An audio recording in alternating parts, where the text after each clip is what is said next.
Cette vidéo vous est présentée par nos concessionnaires partenaires.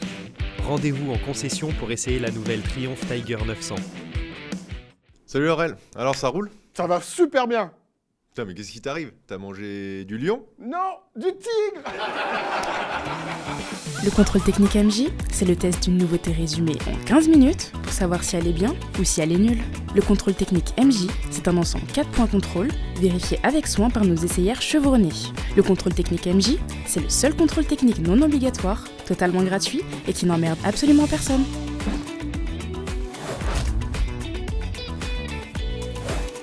« 87 ans. C'est l'âge de la première Triumph Tiger apparue en 1936, la Tiger 70.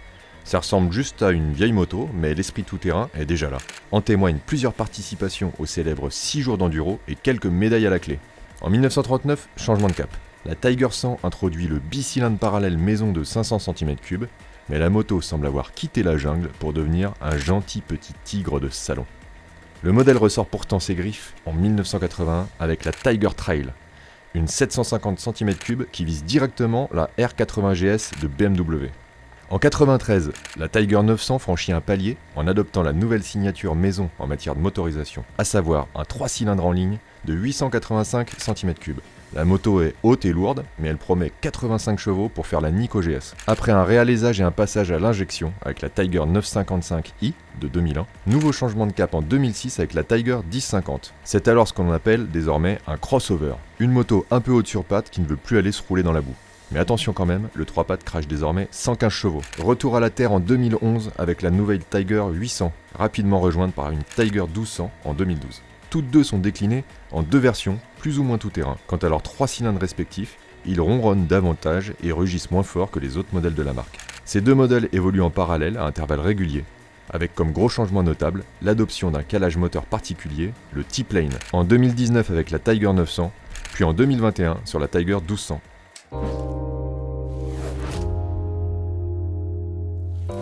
Bon alors, qu'est-ce qui change sur cette nouvelle Tiger 900?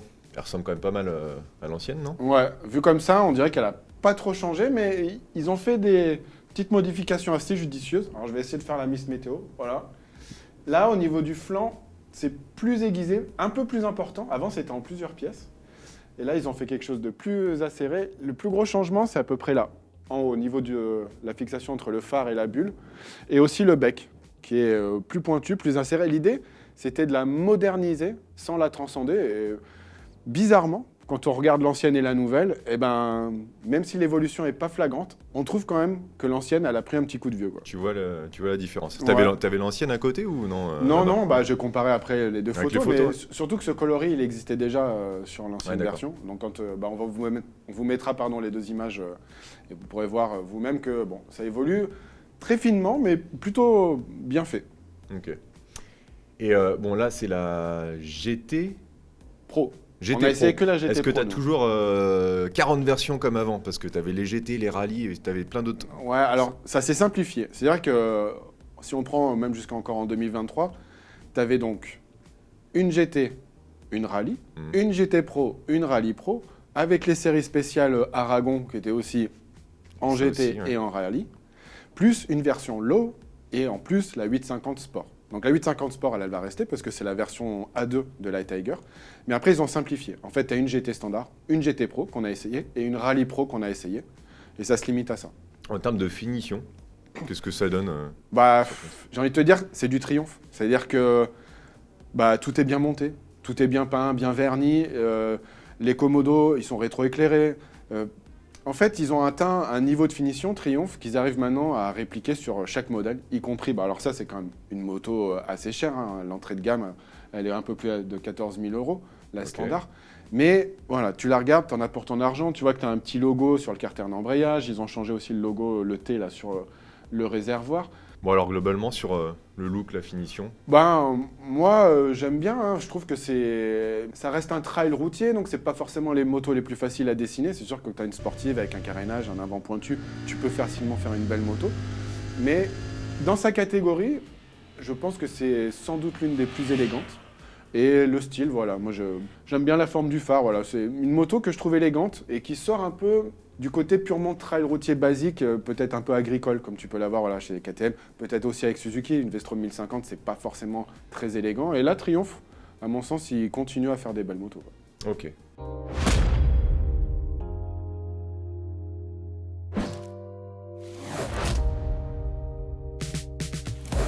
Bon, en termes d'équipement, est-ce qu'elle a des choses nouvelles cette Tiger? Ouais, alors là j'ai noté, hein, parce que bon, mémoriser tout ça, ça fait une petite liste. Déjà, elle récupère le tableau de bord de la 1200. Donc il n'y a plus le système de double contour là, qui partait à droite à gauche. Côtés, ouais. À la fin, c'était illisible. quasiment pas lisible. Ouais. Tu savais jamais trop sur quel régime tu roulais. C'était assez perturbant. Donc là, elle récupère le gros contour de la 1200, TFT 7 pouces. Il est assez étrange ce tableau de bord, c'est qu'il y a beaucoup de vide. Alors moi, ça ne me dérange pas. Et certains de mes confrères trouvaient ça flottait un peu. Moi, je trouve ça plutôt cool que d'avoir plein de chiffres que tu n'arrives jamais à lire parce que tout est écrit trop petit, pardon. Donc là, c'est plutôt pas mal. Une prise USB-C, la connectivité Bluetooth. Il y a une nouvelle selle qui est plus plate, plus spacieuse. Celle d'avant, elle avait un peu tendance à te faire glisser vers le réservoir. Et quand tu es grand, alors toi, tu es encore plus grand que moi, tu avais un peu tendance à vouloir toujours te reculer. Donc ça change. Sur les versions Pro, elles sont selles chauffantes, pilote et passager. Et il y a un nouveau système de montage du guidon avec un peu de cils en bloc, si on veut dire, pour filtrer. Alors ce qui est drôle, c'est qu'eux te disent « Bon, ça c'est génial, ça va filtrer la route, moins de vibrations ». Et puis tu vas chez Ducati, eux ils l'enlèvent, ils disent « Non mais là, meilleure connexion à la route ». Donc après, bon, tu fais la part des choses, mais bon, ça sent quand même un peu le discours légèrement marketing, l'histoire. Suzuki, sur la dernière, la GSX GX, ils ont mis des cylindres blocs aussi. Donc bon, chacun a ses choix. Ouais. Mais là, comme on verra plus tard, sur la partie roulage, il y avait quelques vibrations qu'il fallait filtrer. Et donc là, pour moi, c'est plutôt judicieux. Il y a aussi, un peu comme sur les Honda, quand tu freines fort d'urgence, et les BM aussi, les warnings qui se mettent à clignoter temporairement. Et il y a aussi répartition du frein, avant-arrière. Ils ont mis ça. Et, alors sincèrement, la conduite, c'est pas méga flagrant, mais bon, je trouve que c'est toujours bien. Surtout nous, on sert beaucoup du frein arrière pour resserrer les trajectoires. Et puis un nouveau modulateur ABS Continental. Donc pareil, pour toujours avoir un ABS d'angle un peu plus pointu, quoi. Et pour rappel, qu'est-ce qu'elle hérite de l'ancienne en termes d'équipement? Alors, si on additionne ce que je viens de dire plus ce qu'elle a déjà, enfin ce qu'elle avait déjà, ça fait une moto bien équipée. Là pareil, j'ai noté parce que ça fait quand même assez long. Donc l'ABS de virage, contrôle de motricité. Il y a aussi 4 modes de conduite. Donc traditionnel, route, sport, pluie et off-road. Et tu as aussi un mode à la carte que tu peux régler selon ce que tu veux comme paramètres de frein moteur, de réactivité de l'accélérateur. Ça, c'était déjà.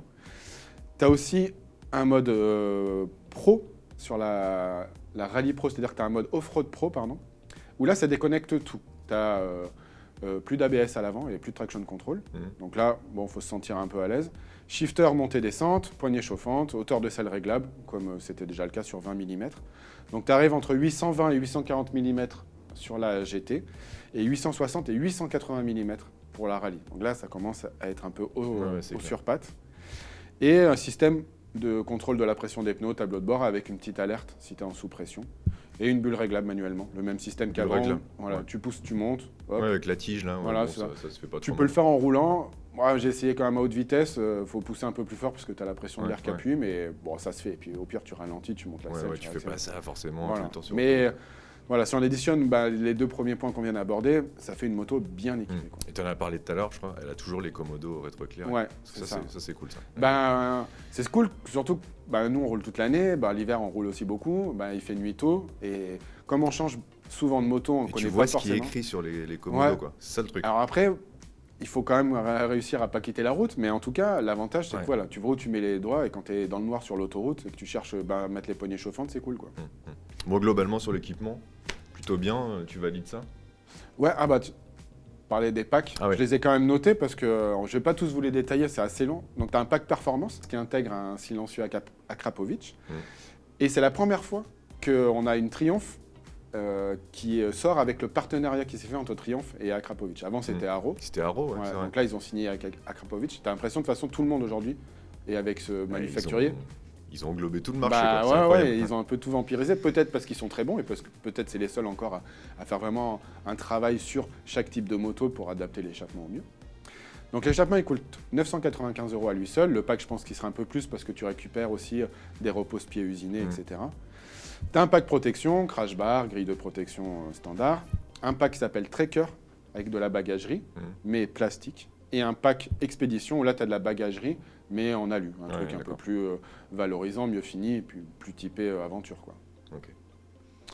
Donc ouais, sur tout ça, sur l'équipement, Ben, qu'est-ce que t'en penses? Tu valides ou pas? Ouais. Moi, évidemment, plus tu équipes une moto, et mieux c'est pour le client qui va l'acheter. Et hélas, aussi, plus tu fais gonfler la douloureuse. Donc là, quand tu as la GT Pro à un peu plus de 16 000 €, tu peux déjà être avec des trails de plus grosse cylindrée en ouais. confrontation. Ouais, T'es tu pas remets loin des d'une packs, Africa t'es à Twin 18 000 standard, sur voilà. une grosse cylindrée, comme tu dis. T'es pas loin de la GX là, que tu avais essayé Ouais, aussi. ouais. Mais bon, tu as une moto ultra complète. Et c'est vrai que le côté, entre guillemets, déjà basique de poignée et selle chauffante, bah, ça c'est cool. C'est cool que tu n'aies pas besoin de rajouter, comme avec la standard, cette option en plus. Donc moi je valide. Évidemment, bah, plus tu en as et plus c'est cher, quoi. Ok.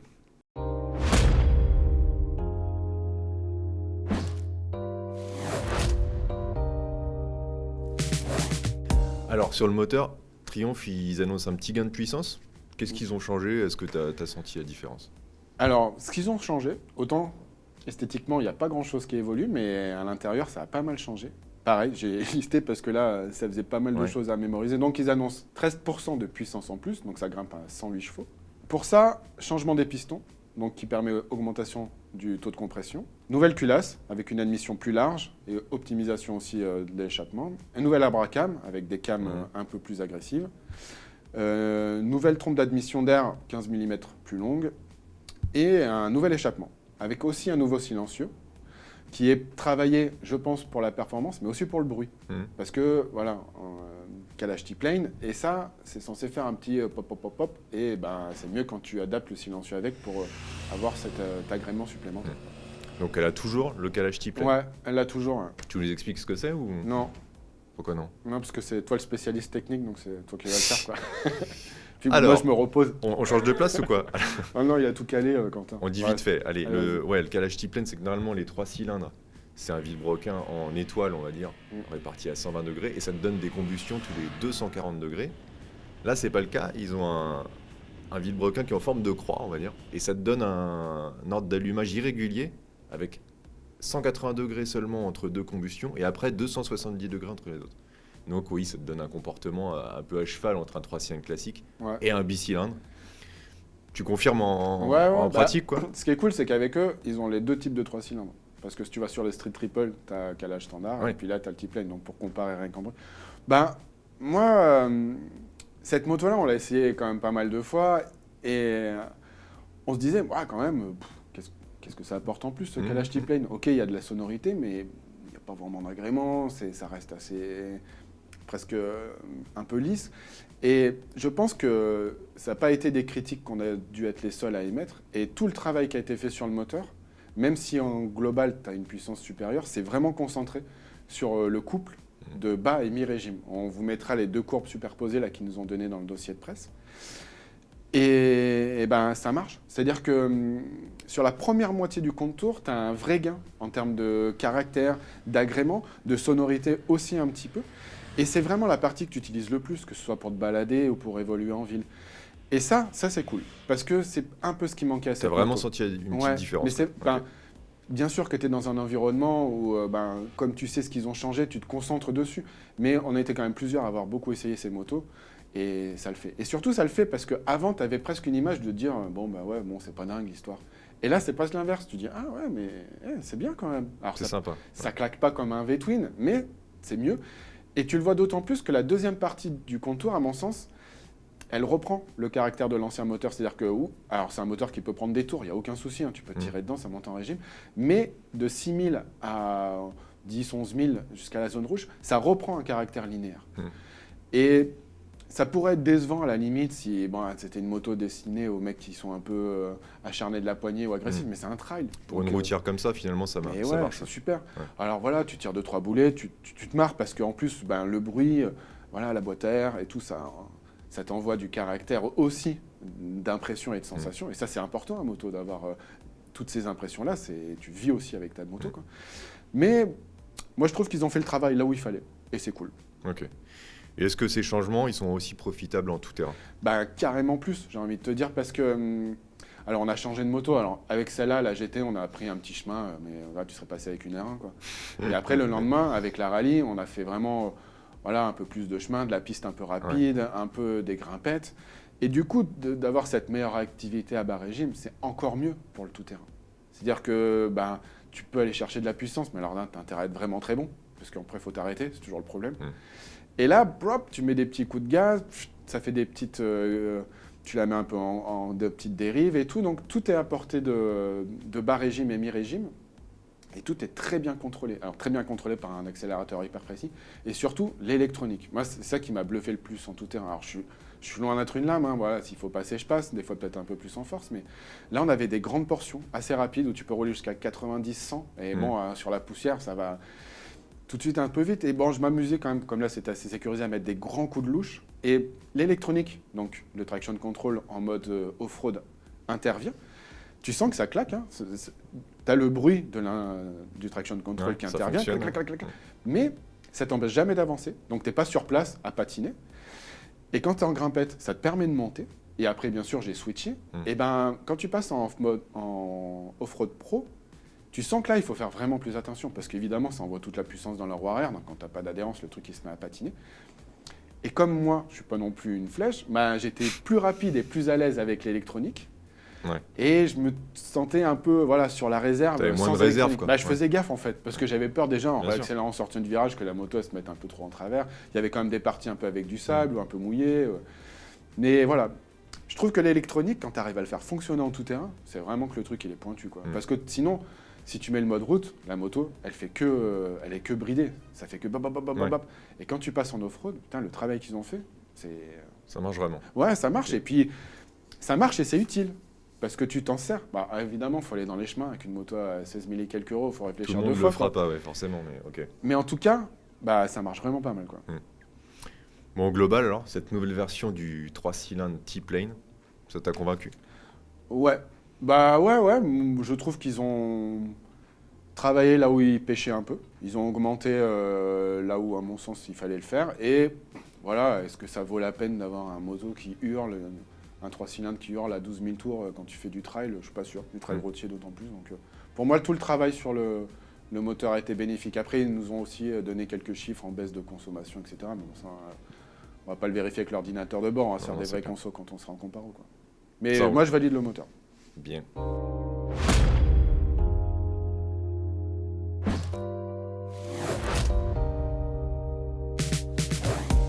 Bon alors, on attaque la partie cycle. Ouais. Qu'est-ce que ça donne en position de conduite déjà, la moto? Position de conduite, tout est assez bien fait, le triangle, bras, buste. C'est toujours bien large, le guidon? Ouais. Alors, évidemment, tu as la rallye où le truc est encore plus large. Ah, il est plus large sur la rallye? Ouais, plus large et plus avancé vers toi.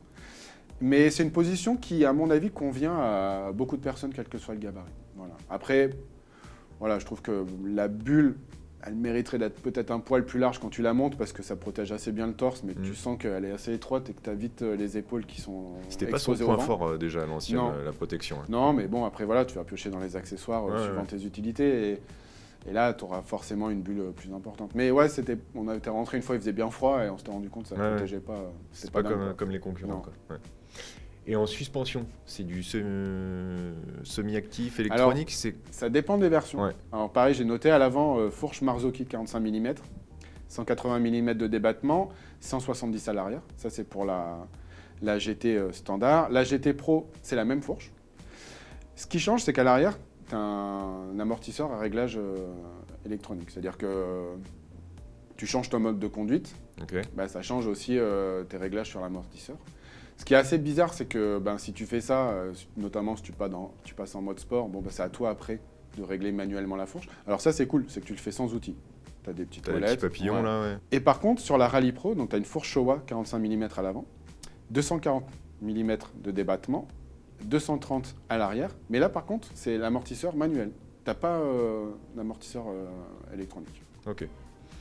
En termes de comportement, ça va comment?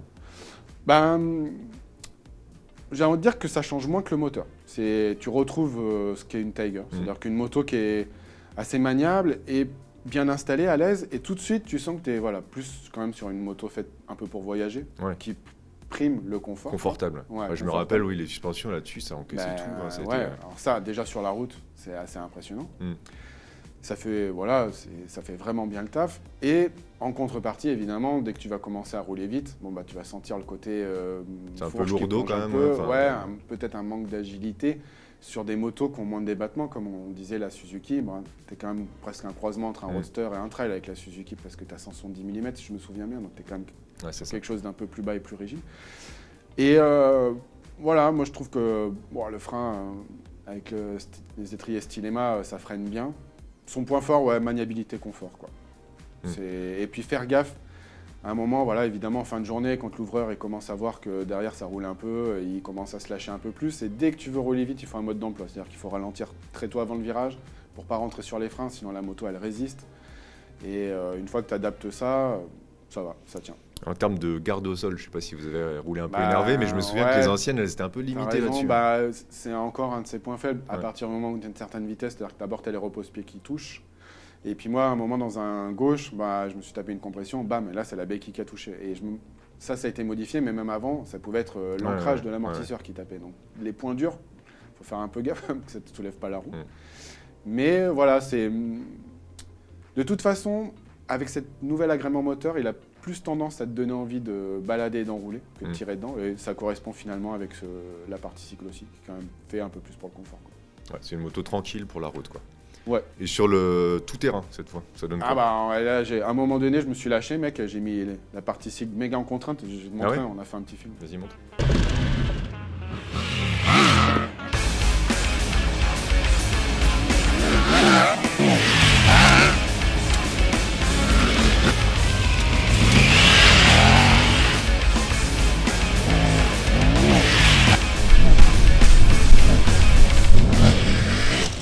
Ma gueule, je sais bien que c'est pas toi. Non, c'est qu'on a à peu près le même niveau. Non, c'était Ivan Cervantes, d'accord. Pilote ambassadeur, 4 fois champion du monde d'enduro, qui nous a fait une petite démo. Okay, et là, tu vois ce que la moto peut encaisser. Bon, faut le mec dessus, parce qu'à mon avis, t'as vite fait de la briser en deux si tu tentes la même chose. T'as quand même roulé un peu, toi, dessus? On s'est fait une journée entière en off-road. Ça, c'était cool, parce que, un peu comme je le disais à la partie moteur, on a pu essayer vraiment la moto. Et autant la rallye sur la route, que j'ai aussi essayé, tu sens bien que la route 21, les débattements, il faut un peu plus accompagner la moto, tu prends moins d'angle, c'est moins précis, etc. Par contre, quand tu fais de la route avec la rallye, ce qui est marrant, c'est que tu as presque l'impression d'une autre moto qui est plus imposante, parce que tu as un guidon plus large, tu es assis plus haut. Et c'est une impression, c'est évidemment tu as le même moteur. Et une fois que tu vas en tout-terrain, tu te mets en position debout, t'es bien. Alors là, ils ont entre la route et le tout-terrain, à un moment donné, en tout-terrain, on s'assoit, je me retrouve comme ça, on s'arrête, je dis, là, vous avez quand même changé quelque chose par rapport à hier. Oui, on peut relever le guidon. Ils ont tout optimisé pour que quand tu te mettes debout, tu sois à l'aise. Ouais. Mais tu peux le faire toi aussi, tu dévisses, tu remontes, tu revisses, ton guidon, tu le règles comme tu veux. Et donc, bien en position debout, c'est-à-dire que tu n'es pas gêné. Moi, j'avais un petit peu sur la botte, carter d'embrayage, là, qui me touchait la botte quand je voulais vraiment serrer la moto quand ça montait. Bon, après, tu t'adaptes. Et assez maniable. C'est-à-dire que dans les parties un peu exiguës, tu sens que ça braque bien. Là, tu as une vraie utilité de la route 21, évidemment. Et là où moi, j'ai été vraiment bluffé, c'est dans les parties rapides. C'est-à-dire que à quel point les suspensions, elles peuvent encaisser et te maintenir sur ton cap et sur ta voie. C'est-à-dire que tu peux te prendre des bosses et puis être balancé à droite à gauche, quoi. Alors, il y avait des parties qui étaient assez lisses où là, on pouvait vraiment rouler vite et des parties qui étaient plus rapides, mais quand même avec des cailloux. Ça survole les bosses, les trous, les caillasses, c'est assez impressionnant. Presque, tu as envie de rouler un peu plus vite, il faut faire un peu gaffe comme ça. Et voilà, partie cycle, pour ceux qui auront envie d'aller tester, il y a de quoi faire. Ouais.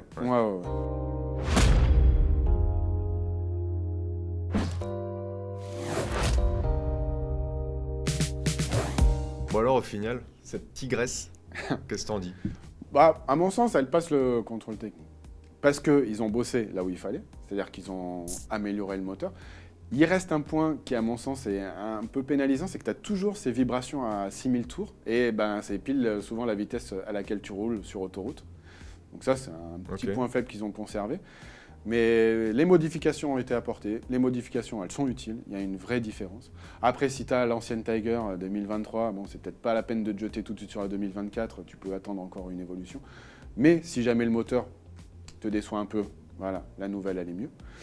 Et puis, bon, faudra vérifier aussi, comme on fait d'habitude, avec un comparo plus global, sachant que là, tu as 2 versions, donc aussi 2 types de rivales différentes. Côté routière, ce serait quoi Stelvio, la nouvelle. Là, c'est Ouais. cool parce que Ouais. du coup, c'est 2 nouveautés sur ce créneau-là.